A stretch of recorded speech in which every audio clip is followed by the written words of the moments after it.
नमस्कार। आइए इस वीडियो में जानेंगे पितृपक्ष विसर्जन के बारे में। पितृपक्ष का आखिरी दिन 6 अक्टूबर बुधवार के दिन है। इसे सर्व पितृ अमावस्या या पितृ विसर्जन अमावस्या के नाम से भी जाना जाता है। कहते हैं इस दिन उन सभी पितरों का श्राद्ध किया जाता है जिनकी तिथि ज्ञात नहीं होती। इस साल सर्व पितृ अमावस्या पर गज छाया योग बन रहा है। इससे पहले यह योग 11 साल पहले 2010 में बना था। गज छाया योग को बेहद शुभ माना जाता है। 6 अक्टूबर को सूर्योदय से सूर्य और चंद्रमा शाम 4:34 तक हस्त नक्षत्र में होंगे। इस स्थिति के कारण गज छाया योग बनता है। धार्मिक मान्यताओं के अनुसार गज छाया योग में श्राद्ध या तर्पण करने से पितर प्रसन्न होते हैं। जब सूर्य और चंद्रमा दोनों ही हस्त नक्षत्र में एक साथ होते हैं तो गज छाया योग बनता है। सर्व पितृ अमावस्या के दिन सूर्योदय से लेकर शाम 4:34 तक यह शुभ रहेगा। इस शुभ में पड़ने वाले पितृपक्ष को धन संपदा, वंश वृद्धि और पितरों से आशीर्वाद प्राप्त करने के लिए काफ़ी विशेष दिन है। इस योग में पितरों के नाम से किया गया कोई भी धार्मिक कार्य के करने से अगले 12 साल तक पितरों की क्षुधा शांत हो जाती है।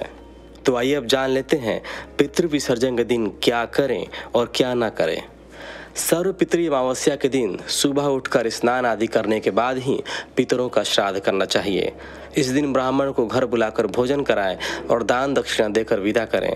श्राद्ध का भोजन गाय, कुत्ते और कौवों को भी खिलाना चाहिए। कहते हैं सर्व पितृ अमावस्या के दिन पितरों को प्रसन्न करने के लिए गरीबों को भोजन कराना चाहिए।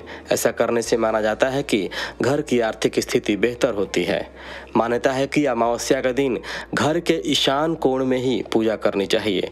पूजा में गाय के घी का दीपक जलाएं। ऐसा करने से आपकी सभी परेशानियां दूर हो जाएंगी। अमावस्या का दिन अगर कोई आपसे दान दक्षिणा या खाना मांगता है तो उसे खाली हाथ न जाने दें। इस दिन लोगों को आटा, चावल आदि का दान करना चाहिए। अमावस्या के दिन प्याज, लहसुन, मांस और मदिरा का सेवन न करें। कहते हैं कि ऐसा करने से पितृदोष लगता है, इसलिए इन चीज़ों का सेवन भूल कर भी न करें। सर्व पितृ अमावस्या के दिन बाल, नाखून और दाढ़ी इत्यादि नहीं काटने चाहिए। शास्त्रों में इन चीज़ों को करना अशुभ माना गया है। इस दिन ब्राह्मण भोजन और दान आदि से पितर तृप्त होते हैं। साथ ही मान्यता के अनुसार अपने लोक को वापस जाते समय वे अपने पुत्र पौत्रों पर आशीर्वाद रूप अमृत वर्षा करते हैं। इस दिन स्त्रियां संध्या समय दीपक जलाने की बेला में पूरी मिष्ठान अपने दरवाजे पर रखती हैं, जिसका तात्पर्य यह होता है कि पितर जाते समय भूखे न जाएं। इसी प्रकार पितरों का मार्ग दीपक जलाकर आलोकित किया जाता है। इसी अमावस्या को श्राद्ध पक्ष पूर्ण हो जाते हैं। इस दिन 1.25 किलो जौ के आटे के 16 पिंड बनाकर 8 गायों को, 4 कुत्तों को और 4 कौवों को खिलाना चाहिए एवं उस दिन पितृ स्तोत्र का पाठ करना चाहिए। तो आइए अब आपको बताते हैं कि पितृ स्तोत्र कैसे करना चाहिए।